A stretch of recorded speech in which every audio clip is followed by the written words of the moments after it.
We also, for everyone's awareness, we do post meeting minutes for all the meetings on our website, and you can always check out our playlist, YouTube playlist as well. So we're still waiting on a few people to join in, but we're going to get started. Good morning, everyone. My name is Cindy Osordo, and I'm a policy analyst with the Climate Change Program, and I am your chair for this working group, the Just Transition Working Group.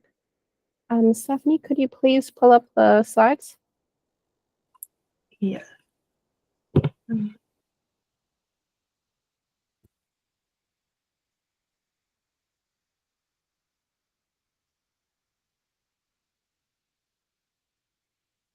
you want me to continue, Cindy?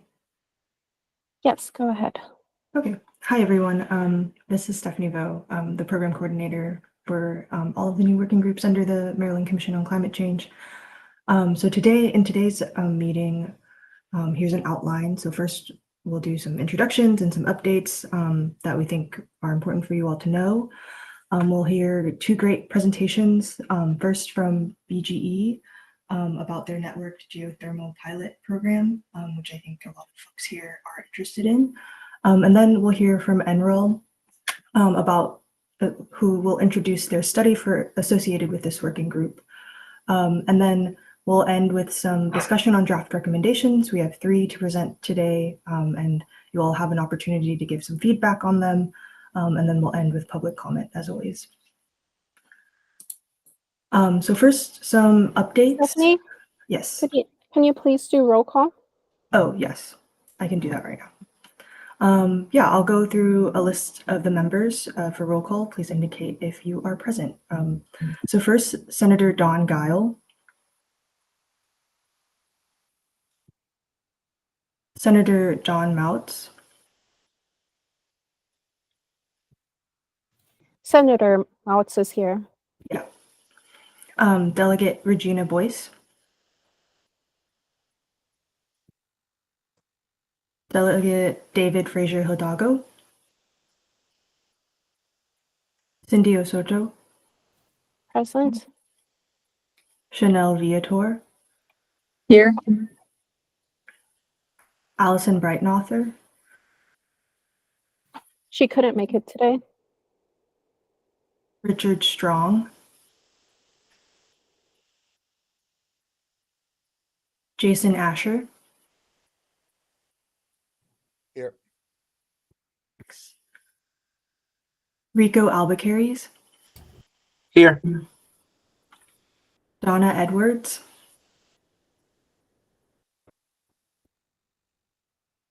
Gerald Jackson. Jerry Williford. Sean Stracer. Casey Ross. Here. Ryan Trolley.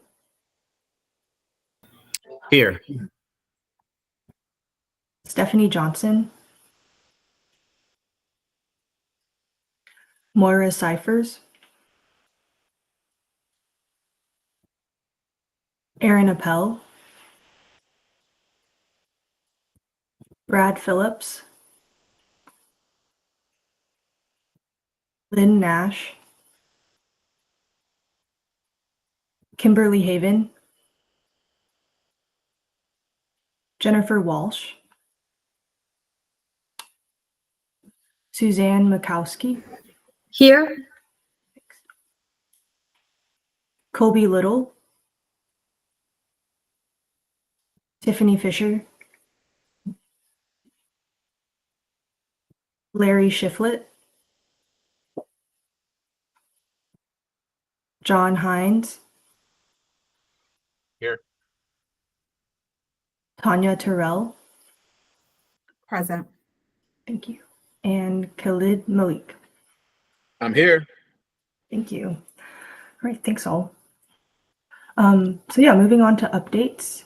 So one big update that you folks should know about is on July 22nd, Maryland was awarded $130 million through EPA's climate pollution reduction grants. And so this is the phase 2 implementation grants. So So out of 25 out of 300 applications, only 25 were selected, and Maryland is a part of 2 of those projects. That includes the Clean Corridor Coalition and the Atlantic Conservation Coalition. The Clean Corridor Coalition, which we've linked here in the presentation, so you all can go and read more about it, specifically has provisions within the project to support workforce training, development, and job creation within the vehicle electrification industry, and build off existing Maryland workforce programs. And of course, although the Atlantic Conservation Coalition doesn't specifically state workforce training and development within its description, it will create more jobs in the working lands sector. And overall, both of these projects will support Maryland's climate goals. And then the second update we wanted to give you is the Maryland Department of Labor, the Maryland Works for Wind grant, which Chanel spoke about the last time we met. We'll be opening up a solicitation next week. So if you all are interested in learning more, you can reach out to Chanel or visit the Maryland Department of Energy or Department of Labor website. So up next, we'll have our guest speakers. And like I said, first will be BGA talking about networked geothermal pilot programs, and then NREL, who will speak about our study associated with this working group. So let me pull up those, or is Christy on the line? Yes, good morning. Would you like to share your own slides, or would you like me to share for you? I can share. Try that. While we wait for the slides to be pulled up, there are some members that have joined in. Sean Strazer has joined in. Sean, are you with us? Yes, I am. Good morning, Sean. We also morning. had Delegate Boyce join in. Delegate Boyce, are you with us? Yes, I am. Good morning. Good morning. Thank you. Let's continue, Christy. Good morning, Christy. Morning. And just confirming everyone can see the screen. Yes. Great, thank you.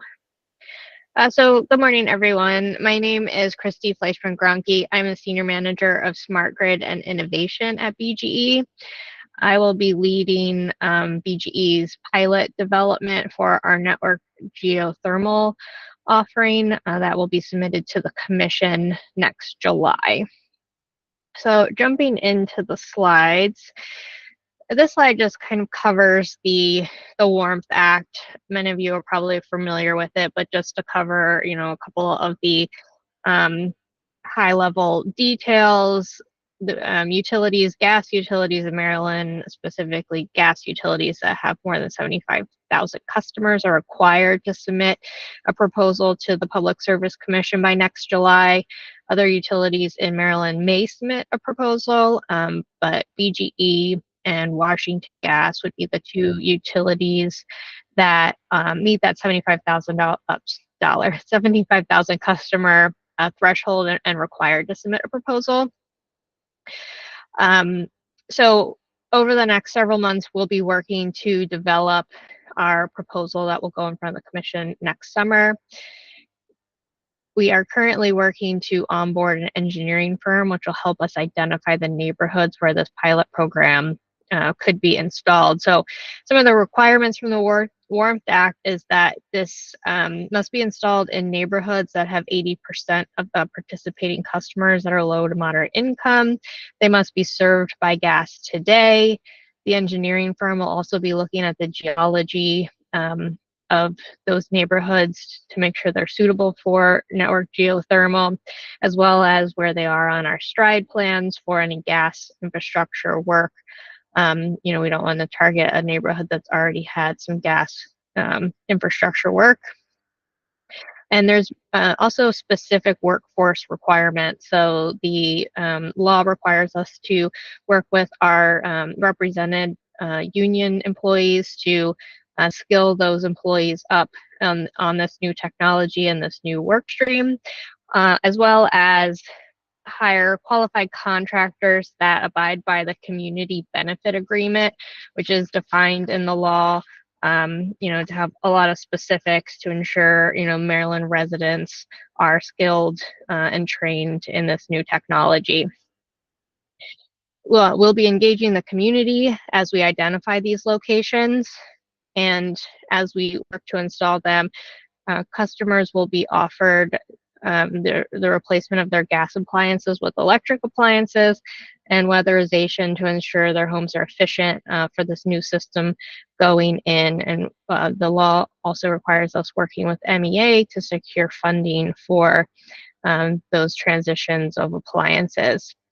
Customers may opt out of this pilot along the way as well, so BG will be establishing a process for that. Okay, next slide. I covered some of this, but our timeline for the next several years, as this pilot will cover a few years to come. Backtracking a bit, in 2023, BGE did a feasibility study in preparation for this legislation to determine if our service territory was technically viable for network geothermal.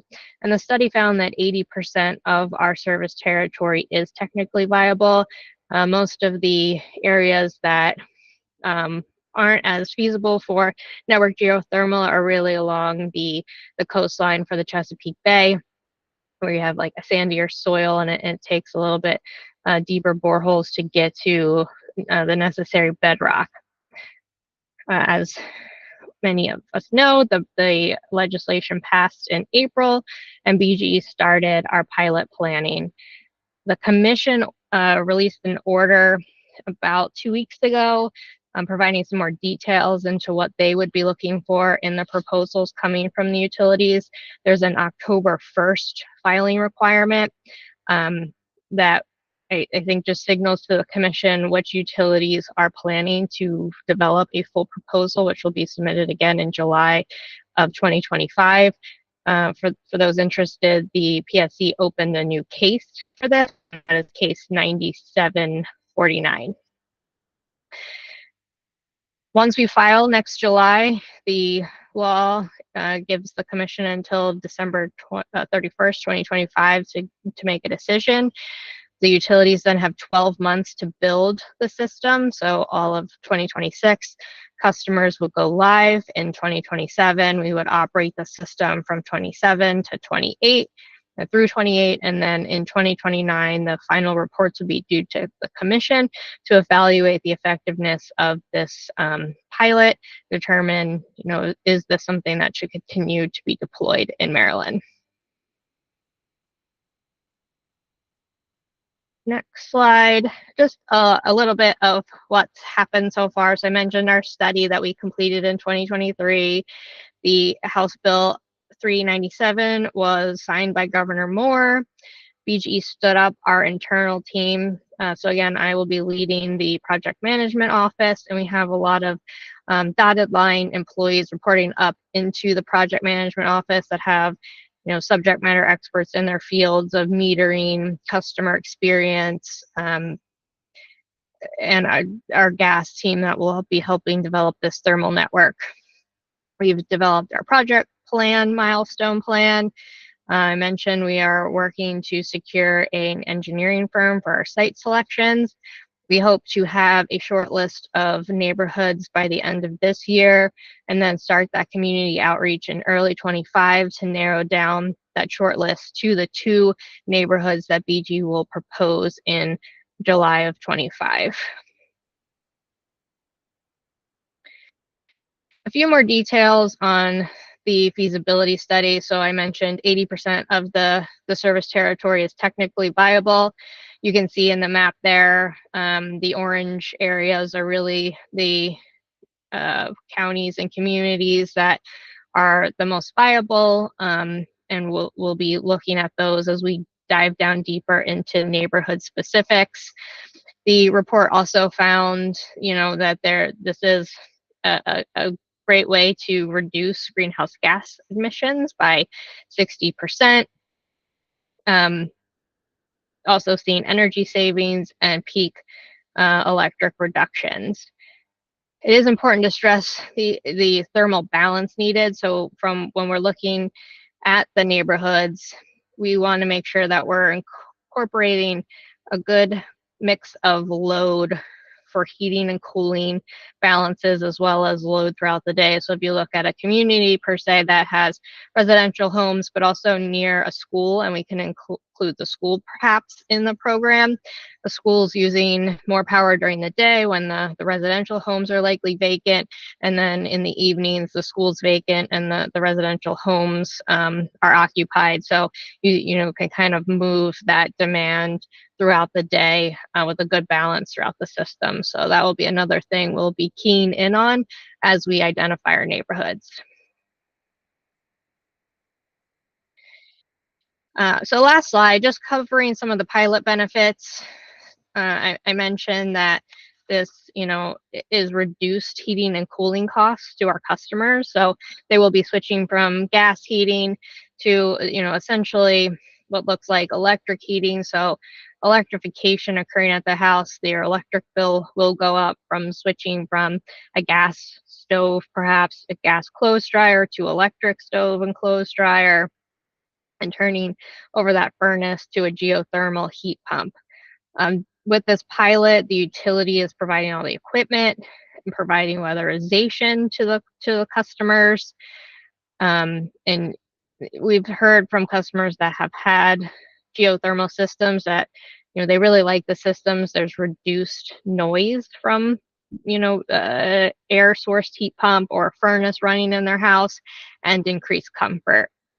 And we feel this is a great pilot. And BG is a strategic partner here, that we already have trust with our customers. We have the experience with gas. While it's not the same, it is similar, and we have a gas workforce, a represented gas workforce to utilize to help us. With these pilots, we have a lot of experience in energy efficiency and electrification. So there's a lot of great experience that we can provide to deploy this pilot that will benefit our customers. And that was my last slide. I can pause for questions.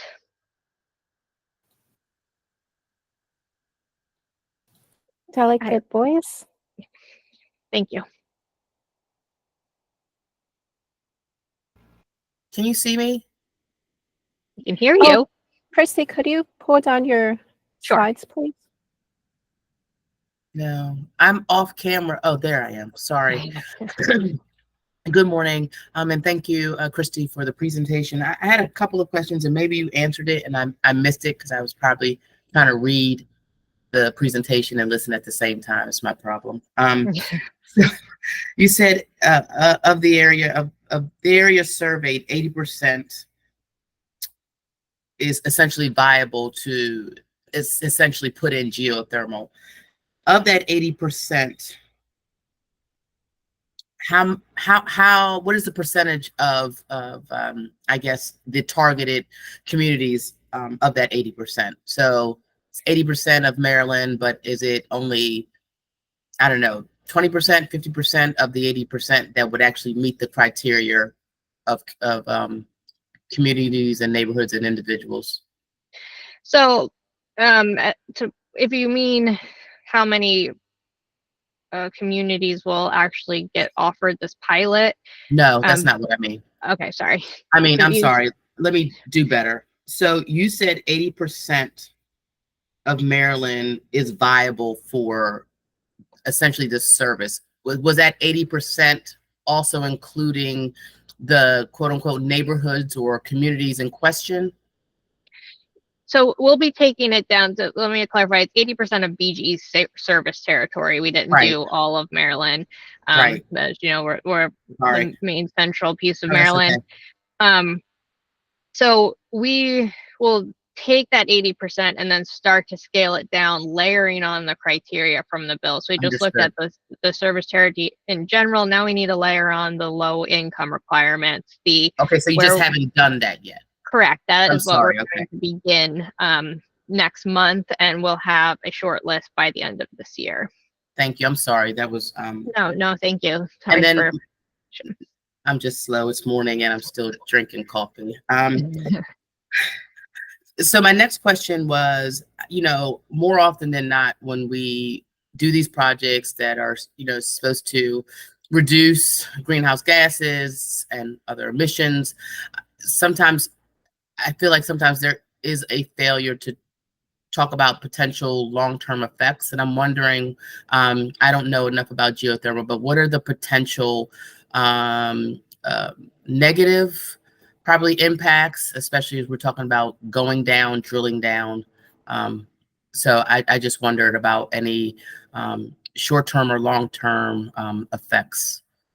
Sure. So as far as, environmental, this is an environmentally friendly Sure. type of service. I would say, as I mentioned, it requires increased electrification. So that could, in turn lead to system upgrades that would need to be made on the electric side. We have yet to really see this in play at scale. Eversource in Massachusetts is the first utility that has went live with a network geothermal, a utility scale geothermal system. So it will be interesting. They went live about a month ago. So this winter season, how does, especially Massachusetts being colder than Maryland is, how does it do in the winter season? It works and is efficient, but if you look at customer comfort, if customers are used to that warm gas heat, do they feel the difference, a noticeable difference in the geothermal system? So we have been meeting with Eversource on a regular basis to get lessons learned from their pilot, and kind of scale that to our demonstration. Their community that they've deployed this in, we're looking to have something similar. The size of their system, they have low income customers enrolled in their system. They have a mix of residential and commercial properties. So that's kind of exactly what we're looking to do in Maryland. So we're hoping to get some good lessons learned from their deployment prior to our proposal. I appreciate that. And my last question is what the thing that worries me just a little bit is after doing the work and drilling down and find communities, and this is just really bad devil's advocate, is that after we layer, some of the communities that could benefit are not in the vibe, like are not, Right. It just becomes scaled so down, and Right. they may not be like, so there's more communities that may be left out because of infrastructure and the inability to put in this work. And so I'm just wondering about that aspect. Is it just that it'll just, I know you're going to do your pilot, that at some point, if this were to do well and spread, there would be communities that could potentially benefit, but are not within your viability. Yeah. So, as you mentioned, that is one of the downfalls of a pilot, is that it's going to be so targeted to, one or two communities. But we hope to prove that it's successful and deploy it from there. I would say that a lot of the coastline that isn't technically viable for geothermal also doesn't have gas today. Where we're by the water going up the Chesapeake Bay, PG's gas infrastructure isn't there either because of flooding. So while they probably are all electric homes for the most part today anyway, which this geothermal system is electrification. While it's more efficient, we hope than just air source heat pumps. The viability of being able to do the boreholes is essential to the system. Thank you, Christy. Dr. Mikowski? Yes, thank you. I know, Christy, this isn't a question for you, I think, because I'm in Western Maryland and we're not serviced by BG&E. And I'm just wondering, if there's a possibility, I think for us, it would be Potomac Edison. If there's just a possibility to get in the record, maybe a contact who might have similar information about geothermal for Western Maryland. We're part of the Appalachians and have kind of different challenges for sure among low-income households. But I would be interested to see if there's some, since it's a Maryland law, if there's some contact for Western Maryland, if there's a similar study by our provider. I would appreciate kind of having information on that. I don't believe a study like that exists. BGE is unique, and having done this study, it doesn't exist. So, but are there not providers in Western Maryland that have more than 70,000 customers? Or do you know what the issue there is? I can don't take know. that, Cindy. Oh, go ahead. Yeah, so in Western Maryland, it's Columbia Gas, That's right. Yeah. and they do not have 70,000 customers in Maryland, 75,000 customers in Maryland. So they could still submit a proposal, but they're not required to. Same goes for Potomac Edison. Electric utilities are not prohibited from submitting it. They still can submit it. It's just the gas utilities of that certain size are required to submit it. So that's sort of what I think the commission's looking for in the October 1st filing, is what is the interested parties in moving forward with the pilot, so they can, sort of assess the potential, and then, expect the full proposals next summer. So I think, I unfortunately don't have contacts for you. No, that's great, because I think Potomac Edison and Columbia Gas are multi-state, and so the requirement is within Maryland, the households. Correct. Are you the only provider that's over 75,000 in Maryland? Washington Gas also is over 75,000. And that covers Frederick, is that right? I believe they're more Montgomery County and Southern Maryland. Okay. It would be interesting at some point, and I know this isn't BGE's mandate, but just have some idea of what the geothermal possibilities are in Western Maryland. Yeah. Chrissy did hopefully include the case number. If anyone is interested in kind of seeing this develop over the years, you could track that case number, see if Columbia Gas or some other entity does decide to voluntarily join in. Yeah, and that's 9749. Again. Thank you. No problem. Thank you so much. We are going to be moving on to the next item on our agenda, which is the study by NREL. Do we have Jamie? Yes, hello. Good morning, Jamie. Let me share my screen.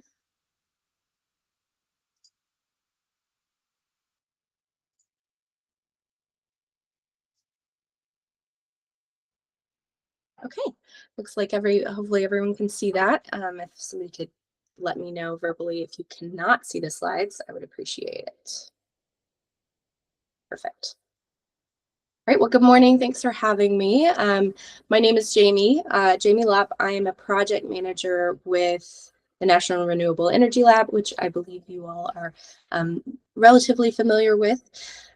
I work primarily on workforce development projects in our state, local, and tribal area at the lab. My background, just to share a little bit about me, because you'll be seeing my face a few times over the next few months, is in technical assistance at the state level, primarily in workforce development. So that's kind of where I come from. I am not based in Colorado. I work I work remotely from Oklahoma. So just a little bit about me. I'm going to also share a little bit about the lab. Like I said, I know that you all are at least somewhat familiar with NREL, but maybe not particularly familiar with the work that we do in workforce development. So I wanted to share a little bit about that. NREL is one of the Department of Energy's 17 national labs, and we're the only one that's really solely dedicated to renewable energy and energy efficiency. But workforce development is a big part of that work and a big part of what we do. So the Department of Energy is increasing investment into workforce issues, and it's really critical that we address that topic in all the areas of the lab, but also just in the clean energy space across the nation. So that's very important to us. And then NREL ourselves, we have our own strategic plan. We have critical research objectives that are outlined in that strategic plan. And workforce development is really directly aligned with those goals. A clean energy future really does go beyond just technological advancement and adoption, and is really underpinned by a trained and engaged workforce. So that's very important to the work that we do. Our activities in workforce development really span 3 main areas, which are listed there on the screen for you: workforce analysis, pipeline, and community and industry engagement. And we achieve all of this work through a coordinated effort across the lab. So there are individuals working on workforce development in multiple directorates of the lab, working in workforce development across a number of topics, in wind, in geothermal, in community-based programs, etc. So we really try to coordinate that work as much as we can, and also I share at the end of the slide some additional information and some links to resources that if you are interested and want to read a little bit more about the work that we're doing. We also have developed a number of workforce analysis models, including the WIRED tool, which is Workforce Impacts and Regional Economic Development, that I'm going to talk a little bit more about later in this presentation. And if you'll excuse me, I may cough a little bit throughout this presentation. I'm fighting something off. So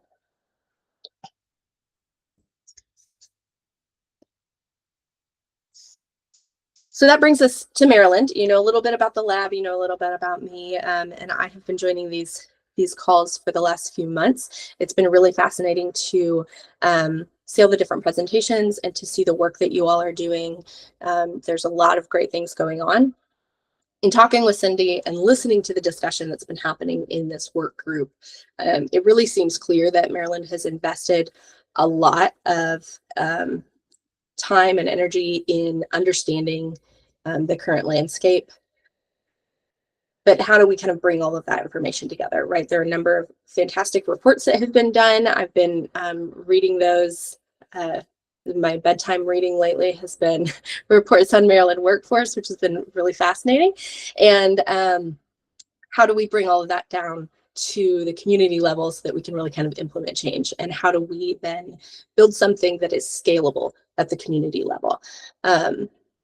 And then the other question I wanted to mention that kind of came up in developing this study and developing this presentation is, you know, how do we make sure that we're supporting community priorities?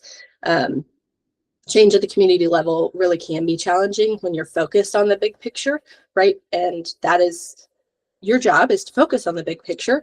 It's important to focus on that, but it can be challenging to bring that all down and narrow the scope into something that's really actionable for the community. So these are just some things I am considering, and some things that I hope that you will consider as we talk through the different elements of the study that we're launching.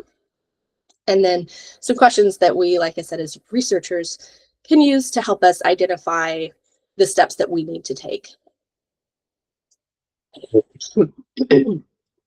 So I wanted to share a little big picture about the strategy that we have going into this study. And I'm going to walk through the actual tasks and steps of the study a little bit later.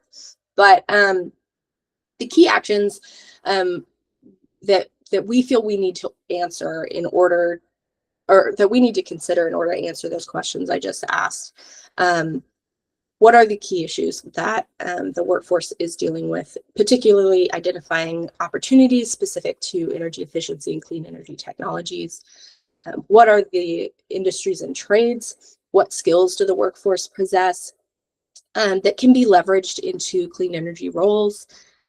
How can we provide education and training opportunities? And specifically, you know, how can we ensure that those are available to disadvantaged and underrepresented populations? And then finally, stakeholder engagement. So a community project, in my experience, is really only as strong as its stakeholders, and a community priorities approach can really only happen with engaged and connected stakeholders. And that's really where this work group comes in, and the work that you all are doing to engage with different stakeholders and stay connected within the community. So finally, there are a few primary considerations I wanted to highlight.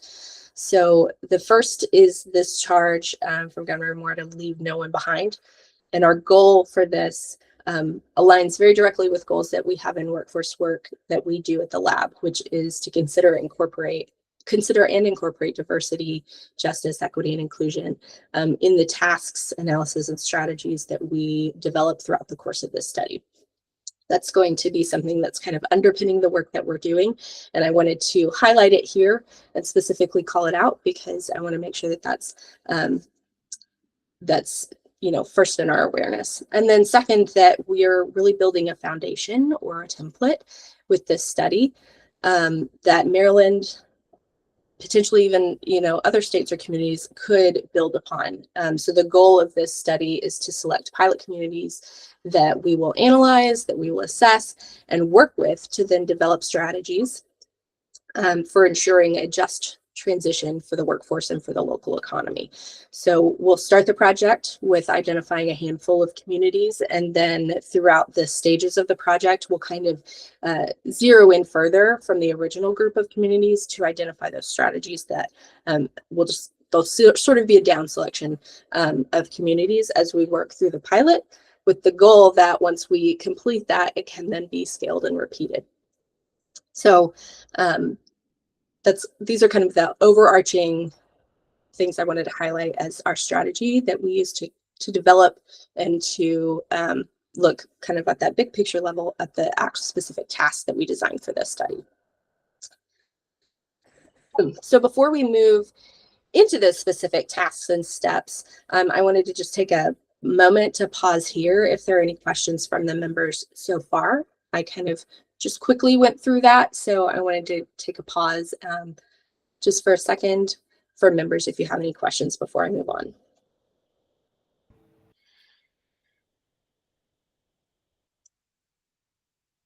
I see Regina Boyce. If you have a question, go ahead. Yeah, thank you so much, and thank you for this and your work. The strategic considerations as it relates to leave no one behind. I may have missed this, but one of the other initiatives of the governor is work, wages, and wealth, and wondering how that factors in, because it's not enough to have transferable skills, and it's not enough to get a job. But how does this lead to work, wages, and wealth? Something that brings people up, especially I think the governor's main work is around really lifting and pulling people out of poverty. And so I'm wondering about those considerations. Yeah, absolutely. So we will get into that in a little more detail in task 3 of the study, which I'm going to go into. But there's definitely an eye towards identifying not just, right, like you mentioned, the transferable skills of making sure that there's a just transition for people who are already employed in the industry, but also for identifying opportunities for like training, education, apprenticeships, paid like learning, learn on the job. That's not the correct term. That's what I'm going to call on the job training. On the job training. Thank you so much. The cold medicine is kind of getting to me. Oh, no. On the job training, and we really have an eye towards identifying those opportunities, and you'll see that as I talk a little bit more about the study, that last step of the study, to ensure that there is kind of a clear through line of developing strong career pathways, not just towards jobs, but also towards good jobs. So I want to make sure that's clear as well, that when I talk about jobs, when I talk about employment, the goal is not to create necessarily a bunch of like minimum wage jobs that may not be as useful, but to develop career pathways where people can actually grow in a career and start at the entry level and move forward. So. Thank you so much. And I'm so glad you said that, because one of the misconceptions that I find often is that, especially in the transition, is that, and this happened a while back, is that, it's the sacrifice for the, greater good. So if I'm working somewhere at, let's say, incineration facility, and I make, I don't know, $90,000 a year, this idea that the transition, although I do have some skills, would be I would go into another green sector, but then make $15 an hour. It's like, that is absolutely ridiculous. So I'm hoping that we kind of also respect the people who are already in those industries and are already potentially making high wages, and how do they transfer that wage and also go higher. So I appreciate it. Thank you so much, Jamie. Yeah, absolutely. Great questions. I appreciate them. If there's nothing else on this initial start, I'll kind of jump into the study itself. So moving on to the study, we've really outlined 3 primary tasks, and each of these tasks include a few different elements that I'm going to go into in more detail in the next few slides. So the first step is a statewide survey with the goal of identifying where local workforce and economy will be impacted, and begin the selection process of initial communities for our study. We'll be looking at emissions intensity and energy justice metrics to narrow down from a statewide view to a smaller group of counties and jurisdictions to focus on for this study. The work group will be directly involved in identifying the final selection of those counties. So the goal of that is really to kind of create a heat map so that we can identify a handful of places that we'll then discuss. So I'll get into that in the next slide. The next task or element of this study is a decarbonization opportunity assessment with the goal of identifying cost-effective strategies for the investment of resources. So we'll be looking specifically at the communities that we identify in step 1 and the communities that were selected by this work group to assess locally specific data, and then support you all in leveraging that assessment for the effective or the most impactful investment of public resources. Finally, the evaluation of career pathways is that third element that I mentioned just a moment ago. The goal of this step is to build a prioritization matrix based on analysis of the strategies we identified in task 2 and a little bit in task 1. So we'll be looking at the employment implications of those strategies and analyzing workforce development opportunities to further prioritize investment strategies. As I mentioned on the last slide, there will be a sort of zeroing in of communities as we work throughout this study. So we'll start in task 1 by identifying up to 6 communities to proceed into task 2 with. And then for task 3, we'll zero in on 3 of those 6 communities in our final analysis. Again, the goal of this is not to exclude communities from this initial analysis, but by narrowing the scope, we're able to do much more in-depth assessments and build a much more in-depth methodology with, again, the goal of long-term being able to take that methodology, take those strategies that we've identified and being able to scale those up and replicate those in other communities across the state. So now we get into the nitty-gritty of the actual tasks in the survey. So for the first task, there are a number of ways that we can measure county level emissions. But it gets a little bit more complex when we combine the emissions intensity outputs with energy justice metrics, which is really important to the goals of this study. So once again, our goal is to identify communities most likely to be impacted and then select our initial 6 communities from that group. So in order to do these analysis, we'll use a combination of methods to map emissions intensity across the state.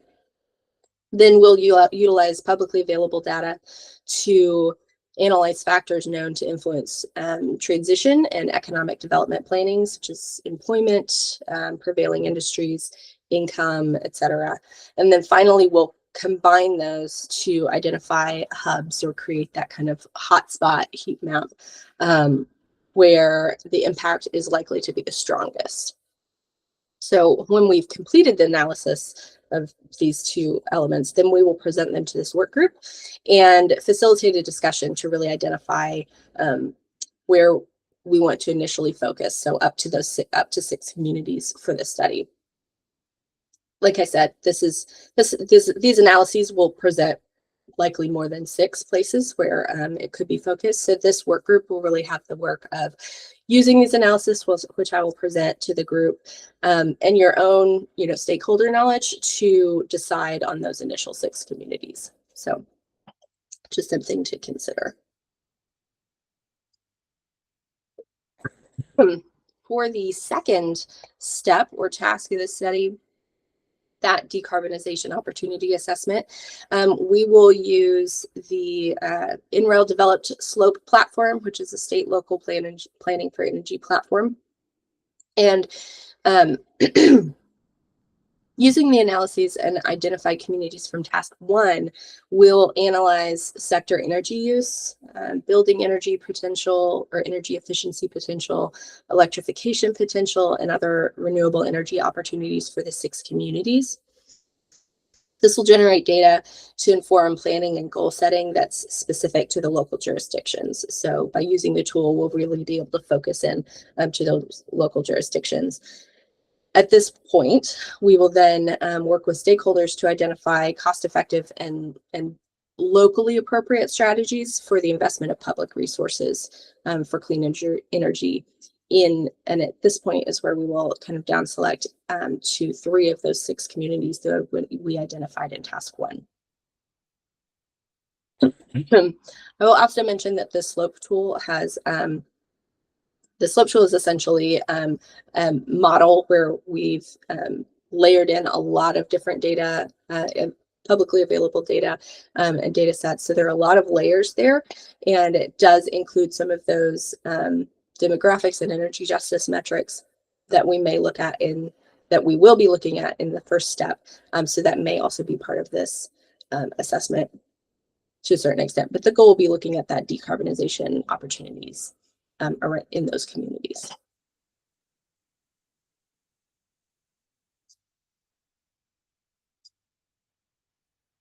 And then the last element of this study, we'll be using NREL's WIRED, which is the Workforce Impacts and Regional Economic Development tool that I mentioned earlier. We'll be using the WIRED analysis model to analyze the employment implications of the decarbonization strategies we identified in step 2. So as you can see, we're kind of selecting communities, and then we're building these analyses on top of each other to get a really clear picture in those pilot communities of what the opportunities are for clean energy and decarbonization. But the focus is always coming back to how those opportunities, how those different investments, and how those different strategies are going to impact the workforce, and how we can be sure to mitigate any negative impacts and invest to empower any positive impacts or create these career pathways. So we'll analyze those employment implications, and then specifically we'll highlight careers that are likely to have increased demand based on the different strategies. So we'll really want to tease out from this analysis what career paths are likely to have like a lot of increased demand. We'll then conduct an education and training analysis, which will build a prioritization matrix for additional investments required to ensure that the necessary workforce required for the decarbonization work is adequately prepared, right? So we know that a workforce will be required. We know that jobs are needed, but we want to make sure that we're able to pair those up through various training and education opportunities. We being NREL and this team will support the work group in creating outreach and engagement strategies to facilitate greater diversity within the clean energy workforce and encourage the availability of employment opportunities, specifically to those who are affected or overlooked by the energy transition, and or just more broadly, historically underrepresented within the energy and clean energy industries. So that will be a big focus of this final analysis. And then finally, we will gather the input of all three of these steps and work with stakeholders to discuss how they can develop future programming and invest resources to support climate, economic, and community development goals as a whole.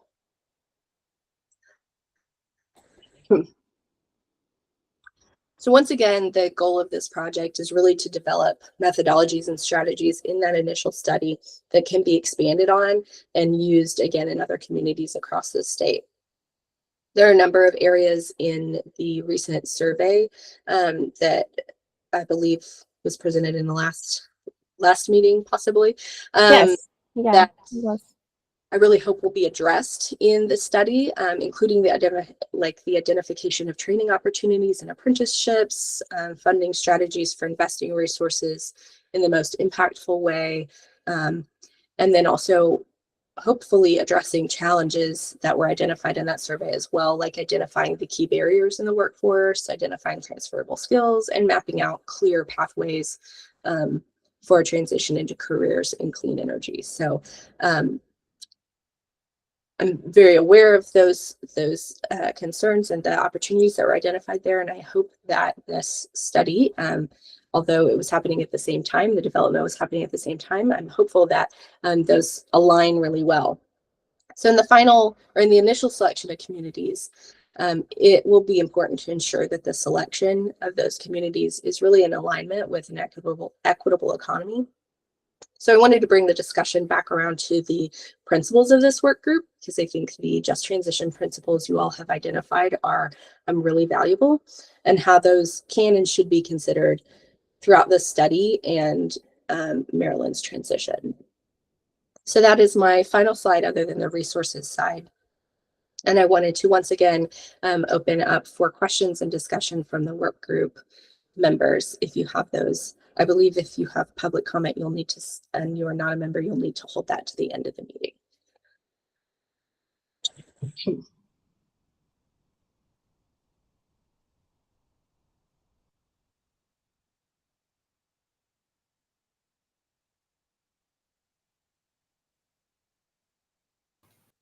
I'm super excited about this study. I'm super excited to have Jamie working on this.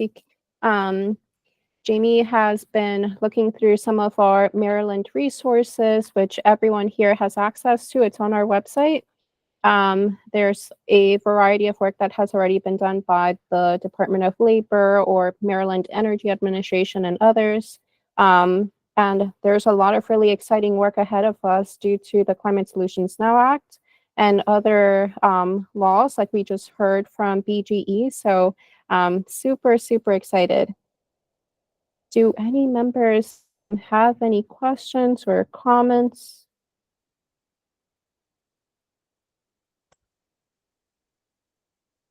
I will take that as a sign that I covered all of the important bits.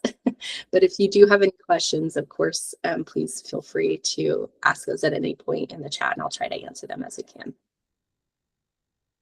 I believe this slide deck will be available, but there are a lot of resources in this last slide with just links to various workforce development work that we've done at the lab. So I wanted to make sure that I just made that available to you all.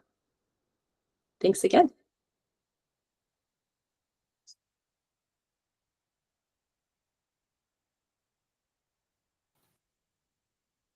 Thank you. We'll be hearing more from Jamie as we go along in this working group. But next up, we have our discussion on our slides. So I will, on our draft recommendations, I'm sorry. I'm going to pull that up.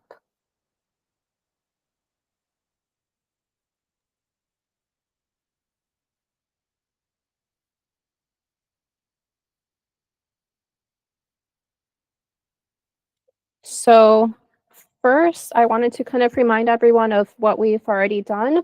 We had conducted a survey. We had heard from everyone on opportunities and challenges and just general interest areas, and we presented on that at our last meeting.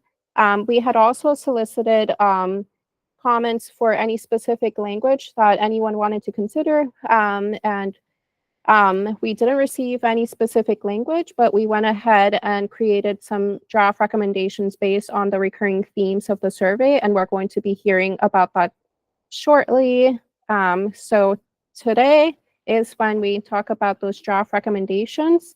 If you have edits to these draft recommendations, you can send it to us in Word format by August 6th by contacting me, our intern, Allison, and Stephanie, and we will consider your edits. Again, if you have edits to these 3 recommendations, we will be accepting edits by August 6th. And then on our next meeting, which is August 30th, we're going to be talking about, we're going to have a guest speaker talk about clean transportation initiatives. We haven't determined yet who that guest speaker will be, but stay tuned. And then we will be voting on the collective recommendations, and the approved recommendations will go to the Climate Change Commission. The way that it works is there's a steering committee, and it'll be submitted to the steering committee and then voted during the meeting in September. Going forward, we will be engaging more on the study components that we just heard about, and we will be shifting gears away from just kind of talking about the draft recommendations and that process towards kind of more study focus. And again, this was already kind of shaped by the work plan that we had discussed during our first meeting. And you can always check out, it's on our website. So the first draft recommendation, the background is the law that this group is under, the Climate Solutions Now Act. We are called to provide advice to the Commission on issues and opportunities for workforce development and training related to energy efficient measures, renewable energy, and other clean energy technologies with a focus on training and workforce. We are called to look at segments of the population that may be underrepresented. And again, we gathered survey feedback on our guiding principles, and we checked as well whether anyone had feedback on these principles, and we generally received positive feedback from our members. And so we are proposing that the first recommendation is that we present to the Commission that we should continue supporting these principles as we go along, not just this year, but as we go along generally. Would members, do members have any reactions to this first draft recommendation being put forward to the Commission?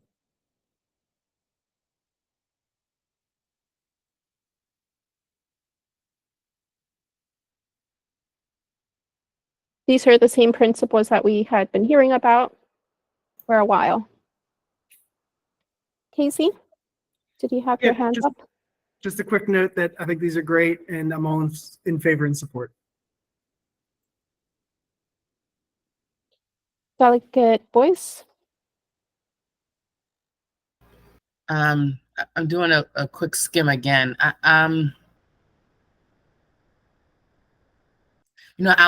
I'll wait to go through these all again and then comment. Thanks so much. Thank you. Thank you, Lynn. Stephanie?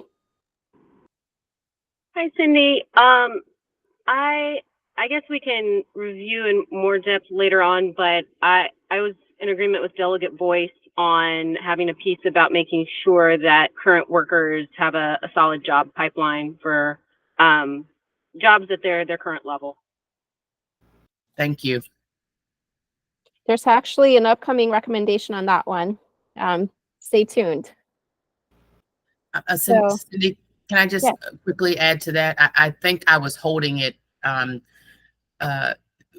because I think for me, when we talked about just transition, that was the main point from me about joining here, is that the people who are already in these sectors essentially, to me, would have the right of first refusal, and to me often are the underrepresented communities, because there are assumptions about what they do now versus what they can do in the green industries. And so while I understand it's later, I really think it is part of one of the main principles, is ensuring that those people who are already in other energy jobs essentially have right of first refusal to begin into quote unquote green jobs, and at an equitable level, whether it's pay, ensuring that we're assessing their skills. And so I certainly support these recommendations, but I think within here, it also has to be one of these main recommendations. So I thank Stephanie for saying that. Stephanie and Regina, so the fifth principle here is hiring and retaining underrepresented workers. But you're saying something could be added to better reflect. So the question is what is our definition again of unrepresented workers? Because for me, is that mean the people that we would otherwise want to be in these industries, or people who are in the industries that we don't want them to be in those industries when they end up closing and then moving into more green industries? So the question is who are we saying now when we talk about underrepresented workers?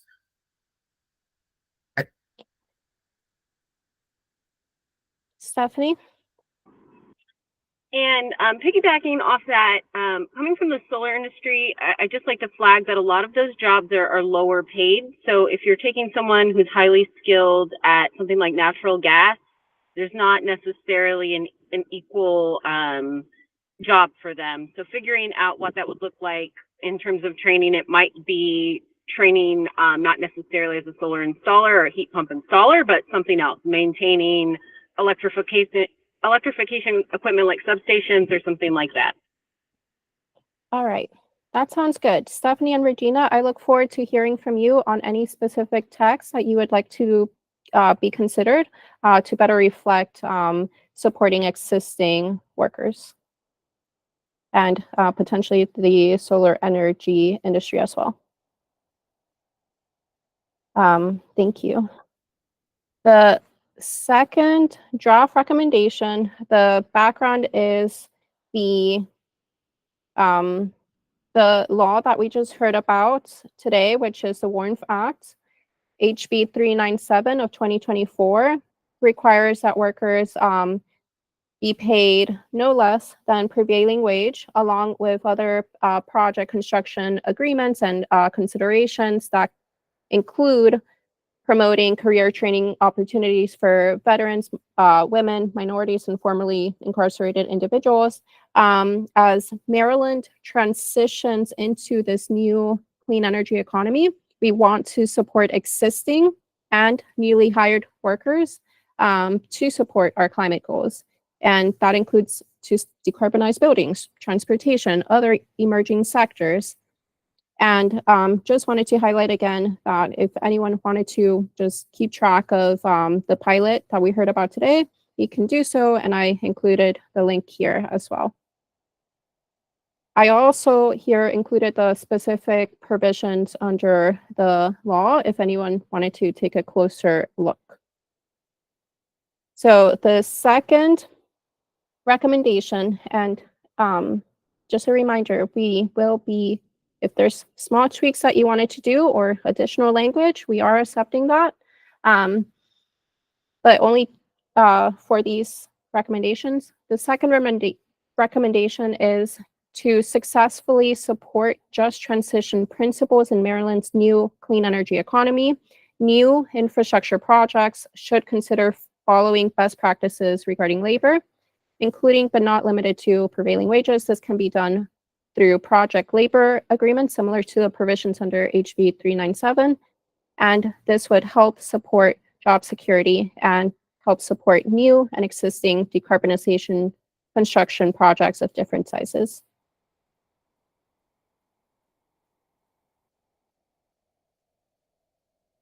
Wondering what folks think of this recommendation.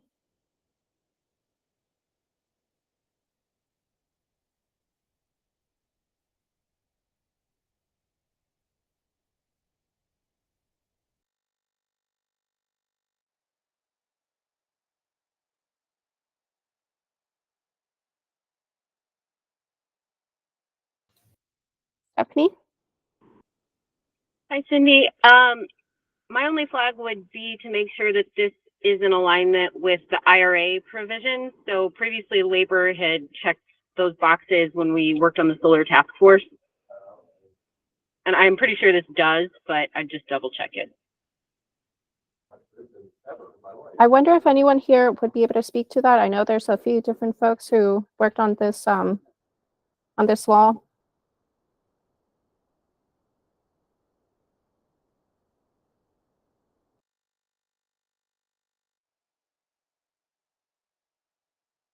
My understanding is that it would be aligned with the IRA. I can look into kind of more specifics, but this was a best practice kind of law that already include a lot of the alignments with federal considerations.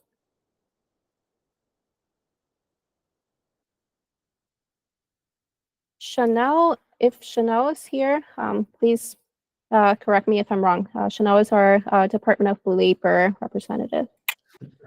I unfortunately was not a part of this act at all, so I don't have any input. This text is referring to Maryland law that has to adhere to federal law, so it should be aligned.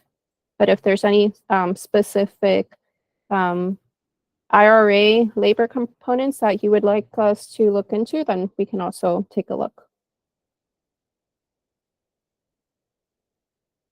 I didn't hear any concern, just kind of a little bit of interest in learning more. Wondering if there's any other comments. Suzanne? Sorry, this is just kind of a technical comment and is maybe more my own kind of methodology question, and maybe the representative of Labor can address this. Is there a way that Maryland deals routinely with the fact that prevailing wages may differ by region? Is there some what is the methodology for dealing with that? And I apologize if that's just a personal curiosity question, but I'd be interested to know that.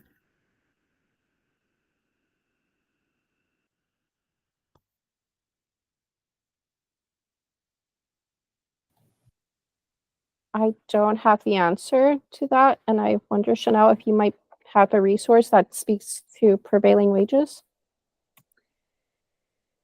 I can try to look for something with a resource. I personally don't know the answer. Someone from our prevailing wages unit certainly could answer that. But let me take a look if there's something I can provide. That'd be great. Yeah, thank you. Thank you. It is an important question, supporting prevailing wages across the state. The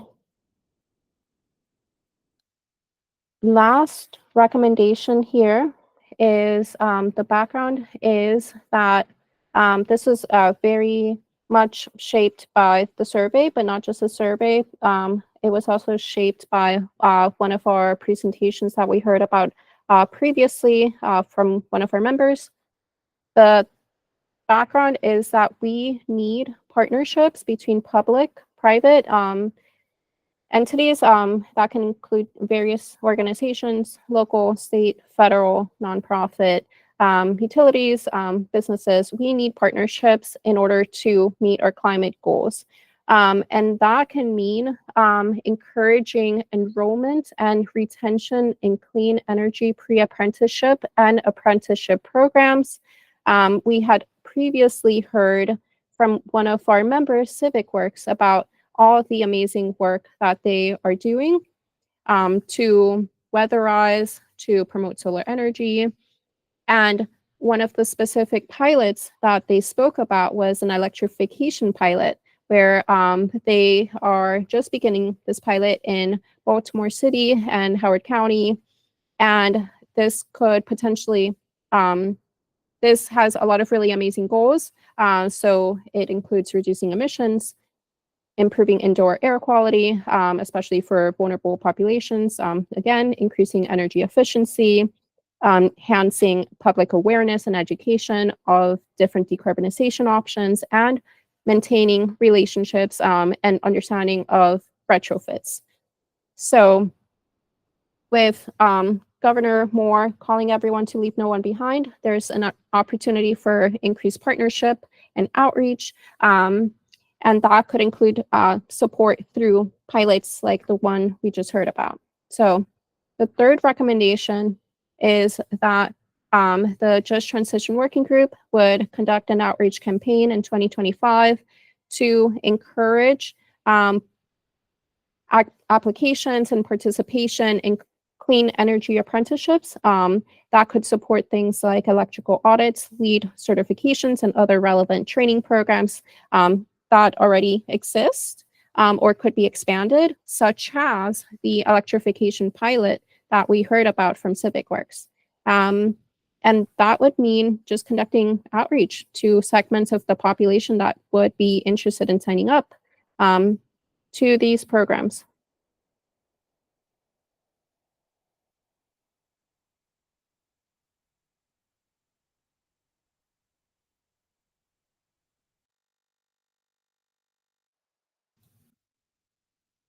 Wondering if folks have any reactions. Ryan?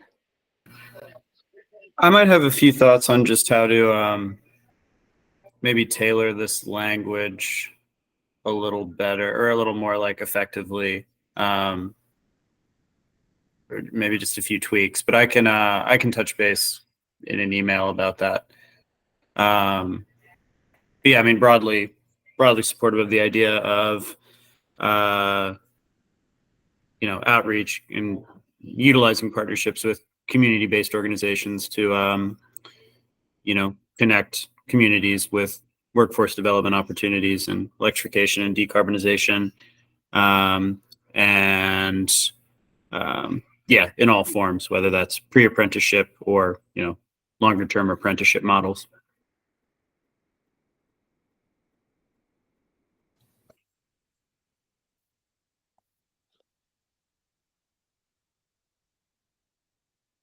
Wonderful. Okay, I'm hearing general support, which I'm glad to hear.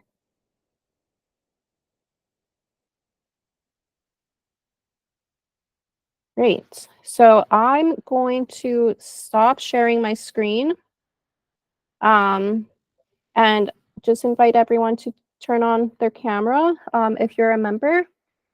And just for the next few minutes, I wonder if folks could just talk about generally, if you have any questions, let me know regarding these draft recommendations, or if you're generally feeling like you support it and just might be sending over edits, making sure we're all on the same page. Does that sound? Cindy, I left the comment in the chat. I just decided to just stop talking and just listen. I think I'm just going to go over the recommendations again and just look at them, because I think, to Ryan's point, some wording just needs to be tweaked. I'm not going to speak for anybody else, but let me speak for myself. I think overall they're fine. I think there just needs to be some tweaks. I think there needs to be some questions about definitions of certain terms and what they mean versus what they don't mean. And again, I want to go back to the point of sometimes the package sounds like we're trying to create a workforce when there is a workforce that already also exists. And how do we enhance that workforce that already exists, and then bring them over, and then bring in the rest of all those who may be interested, because I don't think we need to reinvent the wheel.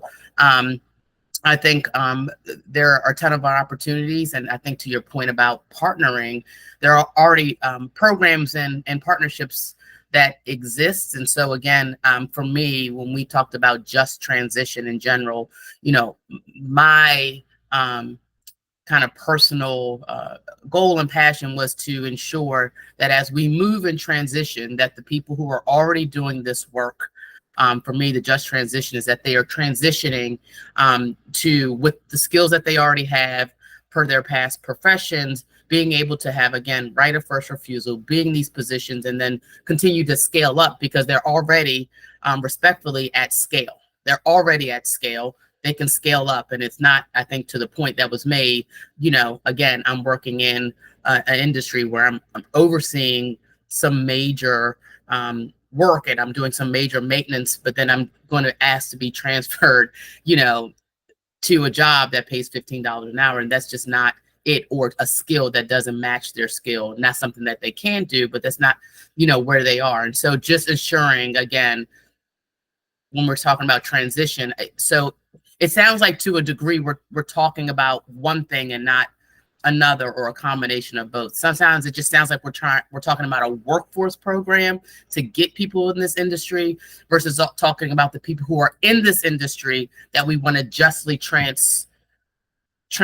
And then as we build up and scale up, because we will, as more training programs come on, then we're talking about people who are going to also want to be a part of this. So I think we have to do just a better job of tightening the language to say that we're talking about both these groups, but most importantly, the first are the people who are already in the industry. Regina, I really appreciate all of the points that you just made, and we did try to kind of capture that, but if you could help us sure will. make the language Yes, a ma'am. little bit better. Thank you so much. But just highlighting here a potential way to address what Regina is saying, which is how can we support existing programs. Here, we had previously mentioned that Maryland is going to be getting a lot of funding for heavy and medium duty vehicles. One of the elements within that grant that Maryland is receiving is supporting existing workforce development programs, like the ones listed here: Maryland Minority Business Enterprise, Maryland Equitable Charging Infrastructure Partnership, Training Baltimore to train more folks in EV and EV infrastructure generally, and other programs as well. So there's a lot of opportunity here. And again, we do invite everyone here. If you have specific language and you're a member, please let us know by August 6th. So thank you everyone for being engaged. We are now nearing the last 10 minutes. If you have public comment, please put it in the chat. Just indicate, if you're not a member, please indicate if you would like to make a comment.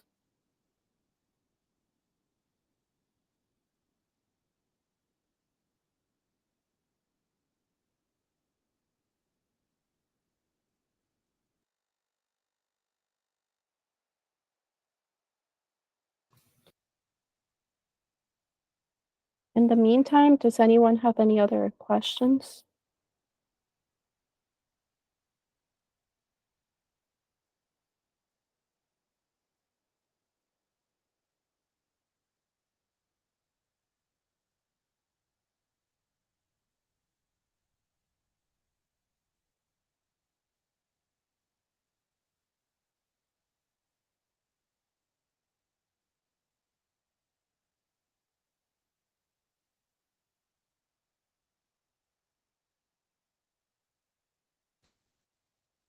All right, we are now moving into public comment. Mr. Jeff Silva has a public comment.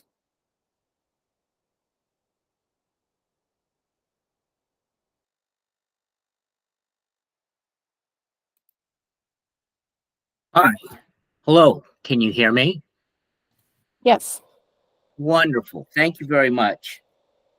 I would just like to make a brief statement, and it's basically, I'm interested in the actual format of your training programs. Basically, I've been through some career retraining programs. I've been through refresher courses, the initial and also refresher courses that were connected with your lead-based paint, enforcement of regulations, and also the regulations such as OSHA and that are concerning asbestos inspections and its abatement. So I have a little experience with this retraining for careers, and also trying to enforce environmental regulation in construction zones and demolition zones. And I don't know if any of the panel has gone through any of that. And I would say that the individuals that are being trained for climate corrective actions, whether it's mitigation or adaptation and resilience, they're probably going to be the vanguard of carrying this new transition into communities that are going to be resisting these developments, even though they're going to be the people that are going to benefit the most. And they're going to also be surrounded with a lot of hazards. Everything from if you're out in the field and you have to do survey work for being able to collect how much water is in a stream and its turbidity, and in order to get that data back so as to knowing whether a forest watershed is going to be how it's responding to drought conditions and or flood conditions to warn communities. These workers would be involved. I could imagine that everything from going in and particularly weatherization and improving the insulation properties of buildings.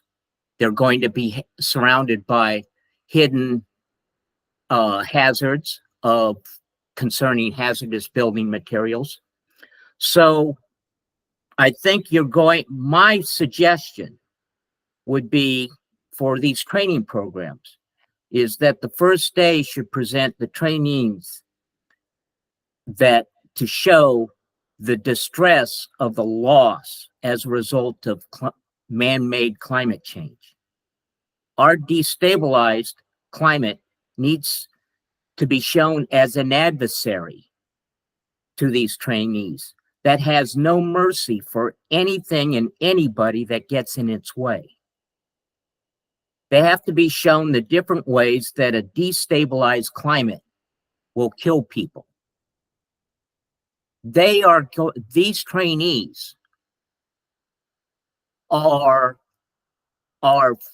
personnel that are conducting the corrective actions that all of society needs.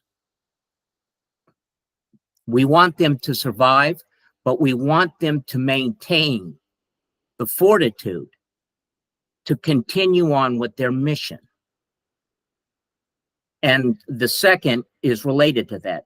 The trainees need to be given quantifiable goals, not percentages of the permissible carbon dioxide and its equivalent amounts by 2031. Now, we have to reduce by 60% of our emissions by 2031. But that's very vague and it's nebulous and it's always somebody else's responsibility. That's the mindset that a percentage allows. But if you have... We do have another public comment. Please start wrapping up. All right. So the knowledge of what is necessary amount of reduction to the target emissions goal per person of every Marylander that will be here in Maryland in 2031, that level of emissions allowable should be something that's brought to their attention, and that everybody will now start to have a basic knowledge of everybody's participation in this goal. Thank you very much. Good luck. Thank you. Do we have Jose? Good morning, everyone. Mine public comment maybe is more of a question. It could be answered in the future. But I was wondering how, after we get maybe the public list from BGE of the most viable communities where a geothermal pilot can be placed. Is there going to be a portal? Is there going to be public comments? Some way to maybe elevate or advocate for specific communities on that list? So less of a comment and more of a question. I believe Christy did speak on that. She's not here anymore. But what I recall from her presentation that you can check out on our website is that you can look at the timeline. They're going to be developing a list and narrowing it down. I don't know more than that. Yeah, I would just check out the BGE website a little bit closer and they start releasing more information. All right. Thank you very much. Thank you, Jose. Thank you, everyone, for having joined us today. I'm very much looking forward to hearing from the members and seeing everyone again during our next meeting. I hope everyone has a wonderful Friday, and I hope everyone has a wonderful weekend as well. Thank you. Thank you, Cindy. Take care. Thanks, Cindy. Thanks all. Thank you. Thank you, Cindy. Thank you, Always a Cindy. good job. This was great. Thank you. This was great. Thank you, Cindy.